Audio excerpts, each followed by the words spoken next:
Share மார்க்கெட்டில் முதலீடு செய்தால் பன்மடங்கு லாபம் ஈட்டலாம் என கூறி 62 லட்சம் ரூபாய் பெற்று மோசடி செய்த கணவன் மனைவி உள்ளிட்ட 3 பேர் மீது நடவடிக்கை எடுக்க கோரி பாதிக்கப்பட்ட பெண் திருவள்ளூர் குற்றப்பிரிவு போலீசில் புகார்.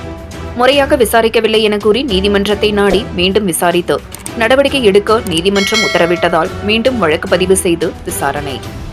திருவள்ளூர் மாவட்டம் மணவாள நகர் கபிலர் நகர் பகுதியைச் சேர்ந்தவர் ராஜேஷ். இவரது மனைவி அபிராமி. காதல் திருமணம் செய்து கொண்ட இவர்களுக்கு 2 பெண் குழந்தைகள் உள்ளன. ராஜேஷ் உரகடம் பகுதியில் உள்ள ஜே.கே. டயர் தொழிற்சாலையில் கடந்த 11 ஆண்டுகளாக பணியாற்றி வருகிறார். அவருடன் காஞ்சிபுரம் மாவட்டம் சாலமங்கலம் பகுதியைச் சேர்ந்த விக்னேஷும் பணியாற்றி வருகின்றார். இந்நிலையில் விக்னேஷ், அவர் மனைவி சிந்தியா, தங்கை சங்கீதா மூவரும் ஷேர் மார்க்கெட்டில் பணம் முதலீடு செய்தால் பல மடங்கு லாபம் ஈட்டலாம் என்றும், இருக்கிற நகைகளை விற்றோ, வங்கியில் லோன் வாங்கியோ அல்லது யாரிடமாவது கடன் வாங்கியோ, சொத்துக்களை விற்றோ, அடமானம் வைத்தோ பணம் கொடுத்தால் நாங்கள் உங்களுக்கு கூடுதலாக பணம் தருகிறோம் என ஆசை வார்த்தை கூறியுள்ளனர். மேலும் ஸ்ரீதர் என்ற ஒரு ஏஜென்ட் மூலம் வங்கிகளில் கடன் பெற்று தர நாங்கள் உதவி செய்கிறோம் என ஆசை வார்த்தை கூறி ஒரு சிலர் இதில் ஆதாயம் அடைந்திருப்பதாகவும் அவர்களை போன் பேச வைத்து நம்ப வைத்துள்ளனர். இதனால் 62 லட்சம் ரூபாயை வங்கி மூலம் லோன் பெற்று அதனை ராஜேஷ் அவர்களிடம் கொடுத்துள்ளார். இதனையடுத்து ஒரு சில மாதங்களுக்கு மட்டும் 3 லட்சம் ரூபாய் முதலீடுக்கான லாபத்தை கொடுத்துள்ளனர். அதன் பிறகு பணத்தை கொடுக்காமல் மோசடி செய்துள்ளனர். இதுகுறித்து அபிராமி கேட்டதற்கு உன்னால் என்ன பண்ண முடியுமோ பண்ணிக்கோ என மிரட்டியுள்ளனர். இதனால் தாலி சரடு மற்றும் செயின் போன்ற நகைகளை விற்று வங்கிக்கு செலுத்த வேண்டிய கடன் தொகையை செலுத்தி வந்துள்ளார். ஒரு கட்டத்தில் வங்கியில் பணம் செலுத்த முடியாத சூழ்நிலை ஏற்பட்ட போது வங்கியில் இருந்து வசூல் செய்ய வந்தவர்கள் பணம் கேட்டு டார்ச்சர் செய்துள்ளனர். இதுகுறித்து விக்னேஷிடம் என்னுடைய லோன் கணக்கை முடித்து தருமாறு ராஜேஷ் கேட்டுள்ளார். அப்போது என்னால் கட்ட முடியாது, நீயும் உன் பொண்டாட்டியும் தூக்குமாட்டி சாவுங்க என விக்னேஷ் தெரிவித்துள்ளார். இதனையடுத்து ராஜேஷின் மனைவி அபிராமி திருவள்ளூர் மாவட்ட குற்றப்பிரிவு போலீசில் கடந்த ஆண்டு புகார் அளித்துள்ளார். ஆனால் அந்த புகாரை முறையாக விசாரிக்காமல் குற்றம் செய்தவர்களுக்கு சாதகமாக நடந்து கொண்டு புகாரை முடித்து வைத்ததாக கூறப்படுகிறது. இதனால் மிகுந்த மன உளைச்சலுக்கு ஆளான ராஜேஷின் மனைவி அபிராமி வீட்டில் தூக்குமாட்டி தற்கொலை செய்து கொள்ள முயற்சி செய்தார். அப்போது வீட்டில் இருந்த தாயார் அவரை மீட்டு மருத்துவமனையில் அனுமதித்து காப்பாற்றியுள்ளார். இதனால் பாதிக்கப்பட்ட பெண் பண மோசடி குறித்த புகாரில் போலீசார் முறையாக விசாரிக்கவில்லை என சென்னை உயர்நீதிமன்றத்தில் மனு தாக்கல் செய்துள்ளார். இந்த வழக்கை விசாரித்த உயர்நீதிமன்றம் மீண்டும் விசாரணை மேற்கொள்ள உத்தரவிட்டதைத் தொடர்ந்து திருவள்ளூர் குற்றப்பிரிவு போலீசார் மீண்டும் வழக்கு பதிவு செய்துள்ளனர். வங்கியில் கடன் பெற்று வாங்கி கொடுத்த பணத்தால் மீண்டும் வங்கியில் மாத தவணை கூட கட்ட முடியாமல் தவித்து வருவதாகவும், நம்பிக்கை மோசடி செய்து பணத்தை ஏமாற்றிய நபர்கள் மீது நடவடிக்கை எடுத்து பணத்தை மீட்டுத்தர வேண்டும் என பாதிக்கப்பட்ட பெண் கோரிக்கை விடுத்துள்ளார். அதேபோல் அபிராமியின் சகோதரியும் கிட்டத்தட்ட 60 லட்சம் வரை கொடுத்து ஏமாந்து போய் இருப்பதாகவும், அதனையும் மீட்டுத்தர நடவடிக்கை எடுக்க வேண்டும் என அபிராமி கேட்டுக்கொண்டார். சொல்கிற அமௌண்ட்டை எடுத்து தருவாங்க, நீ எனக்கு ஹெல்ப் பண்ணு, நீ எனக்கு ஹெல்ப் பண்ணனா நான் உனக்கு ஒரு நல்ல ரிட்டர்ன்ஸ் தருவேன் அப்படின்னு சொன்னாங்க.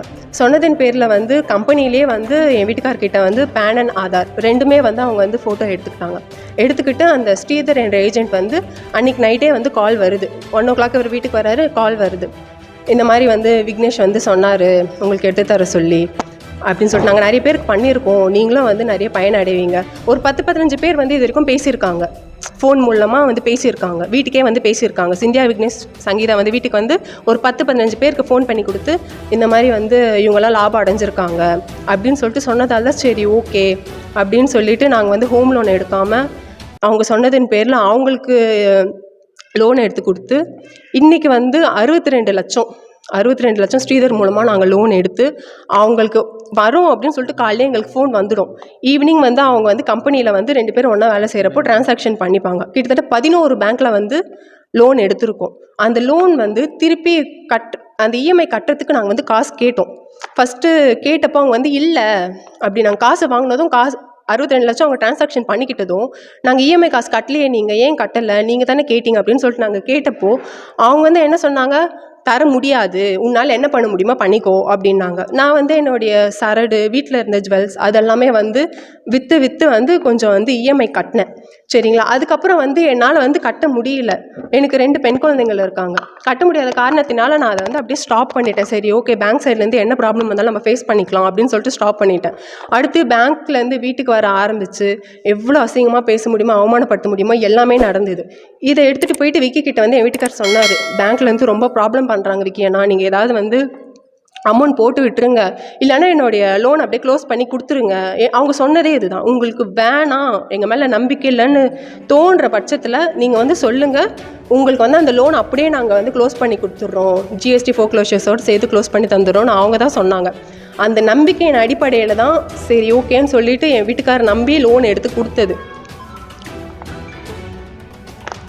ஓகே, அதுக்கப்புறம் அவர் அங்கே நீ லோன்லாம் கட்ட முடியாதுடா என்னால், நீயும் பொண்டாட்டி வேணால் தூக்கு மாட்டேன்னு சாவுங்க அப்படின்னு சொல்லிட்டு அவர் வந்து எப்போ ஜான்லேருந்தே சொல்லியிருக்காரு. ஆனால் என் வீட்டுக்கார் வந்து அதை வந்து என்கிட்ட சொல்லலை.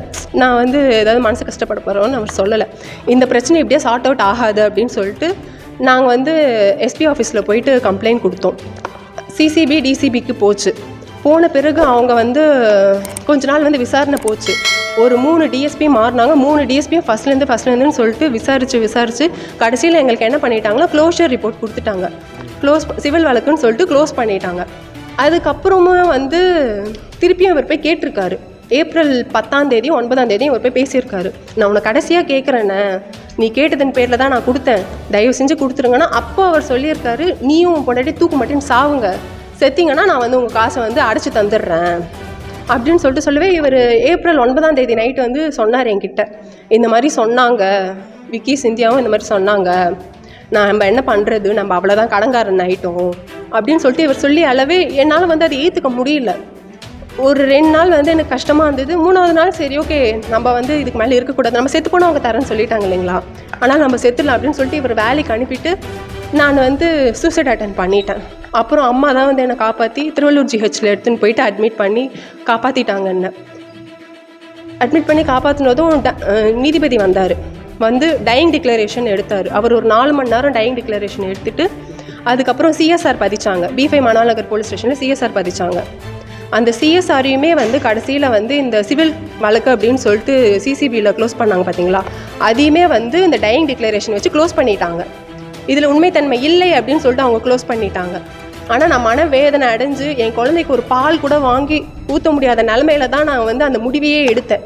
இல்லைனா நான் அவ்வளோ ஆசைப்பட்டு கல்யாணம் பண்ணி அழகாக 2 குழந்தைய பெற்று நல்லா வளர்க்கணும்னு அவ்வளோ ஆசையாக இருந்து யார் மூஞ்சியுமே வேணாம், யார் மூஞ்சியுமே நம்ம பார்க்கக்கூடாது, யாருமே வேணாம்னு சொல்லிட்டு துணிஞ்சு தான் நான் அந்த முடிவு எடுத்தேன்.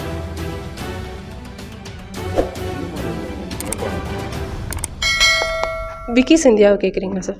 விக்கி சிந்தியா வந்து ஆல்ரெடியுமே வந்து சொல்லியிருக்காங்க, நீங்கள் 2 பேர் செத்து போனால் உங்கள் காசு வந்து நாங்கள் தந்துடுறோம், உங்கள் லோன் அப்படியே நாங்கள் க்ளோஸ் பண்ணி கொடுத்துட்றோம் அப்படின்னு சொல்லிட்டு சொன்னாங்க. அதுவும் இல்லாமல் என் பெரிய பொண்ணு ஃபஸ்ட்டு பாப்பாவை வச்சு மிரட்டினாங்க, உன் குழந்தைய வந்து உயிரோடு கூட்டிகிட்டு வந்து உன் கண்ணு முன்னாடியே எரிச்சு கொளுத்திடுவேன், அதுக்கப்புறம் உன் வீட்டுக்காரை வந்து தலை தனியாக கால் தனியாக வெட்டி ஒவ்வொரு ஏரியில் போட்டுருவேன், தலை இல்லைன்னா கேஸை எடுக்க மாட்டாங்க, உன் வீட்டுக்காரர் தான் அதுன்ட்டு கூட உனக்கு தெரியாது அப்படின்னு சொல்லிட்டு அடியால் கூட்டிகிட்டு வந்து மிரட்டினாங்க. இது எல்லாமே வந்து என் வீட்டுக்காரர் என்கிட்ட சொன்னார். நானும் ஒரு நாள் வந்து இதை ஃபேஸ் பண்ணேன். எனக்கு இப்போ என்ன பிரச்சனைனா, இவங்க சொன்னதின் பேரில் தான் நானும் எங்கள் அக்காவுமே வந்து இதில் பாதிக்கப்பட்டிருக்காங்க. அவங்களது ஒரு 60 லட்சம் இதில் போயிருக்கு. அவங்களுக்கும் ஸ்ரீதர் என்ற ஏஜென்ட் மூலமாக தான் எடுத்தாங்க. அந்த அவங்களுடைய 60 லட்சமும் நான் வந்து இப்போ லோன் வந்து க்ளோஸ் பண்ணணும் அப்படின்னா எனக்கு 92 லட்சம் ஆகுது. அந்த 2 காசையுமே அவங்க கட்டி கொடுத்துட்டாங்கன்னா எனக்கு போதும், வேறு எதுவுமே வேணாம், அதை அவங்க கட்டி கொடுக்கணும். அதே மாதிரி இன்றைக்கி வந்து எங்களை கூப்பிட்டாங்க எஸ்பி ஆஃபீஸில், டிசிபியில் கூப்பிட்டு ஒரு எஃப்ஐஆர் வந்து கொடுத்துருக்காங்க. ஆல்டர்னேட் பண்ண எஃப்ஐஆர் இன்றைக்கி கொடுத்தாங்க. நேற்று வந்து B5 போலீஸ் ஸ்டேஷனில் இன்ஸ்பெக்டர் சார் கூப்பிட்டு ஃபஸ்ட்டு அவங்க நாங்கள் டைரக்ஷன் போட்டதுக்கான எஃப்ஐஆர் வந்து நேற்று வந்து வந்தது. இன்றைக்கி வந்து ஆல்டர்னேட் பண்ண டைரக்ஷன் வந்தது. இவங்க இந்த சிவில் வழக்கு அப்படின்னு சொல்லிட்டு க்ளோஸ் பண்ணதால் நான் போயிட்டு ஒரு வழக்கறிஞரை வந்து அணுகுனேன். அவர் வந்து அப்போ என்ன பண்ணார், சரி ஓகே நம்ம வந்து டைரக்ஷன் போட்டுடலாம் அப்படின்னு சொல்லிட்டு டைரக்ஷன் போட்டு அது நீதிபதி ஐயா கிட்ட போயிட்டு அவர் வந்து எங்களோட நியாயத்தை புரிஞ்சுக்கிட்டு எங்களுக்கு வந்து நல்ல தீர்ப்பாக தான் கொடுத்தாங்க. எங்களோட நியாயம் வந்துச்சு எங்களுக்கு. அது மூலமாக வந்து அதுக்கப்புறம் தான் வந்து டிஎஸ்பி மேம் வந்து விசாரித்தாங்க. திருவள்ளூர் டிஎஸ்பி மேம் விசாரித்து எங்களுக்கு வந்து ஒரு நியாயம் கிடச்சிது. இன்றைக்கி எனக்கு இப்போ என்ன வேணும் அப்படின்னா, இப்போ அவங்க போட்ட எஃப்ஐஆர் வந்து எனக்கு கொஞ்சம் ஆறுதலாக இருக்குது. ஆனாலுமே இன்னுமே அந்த 3 அக்யூஸ்டை வந்து அவங்க பிடிக்கல. அவங்கள பிடிச்சி அவங்க ரிமாண்ட் பண்ணி என்னுடைய காசை எங்கள் அக்காவுடைய காசை வாங்கி கொடுத்தாங்க அப்படின்னா உண்மையிலே எனக்கு ரொம்ப சந்தோஷமாக இருக்கும். இதனால் நான் நிறைய பாதிப்பு அடைஞ்சிருக்கேன். தயவு செஞ்சு காவல்துறை இது மூலமாக வந்து நடவடிக்கை எடுக்கணும் அவங்க மேலே அப்படின்னு சொல்லிட்டு நான் கேட்டுக்கிறேன்.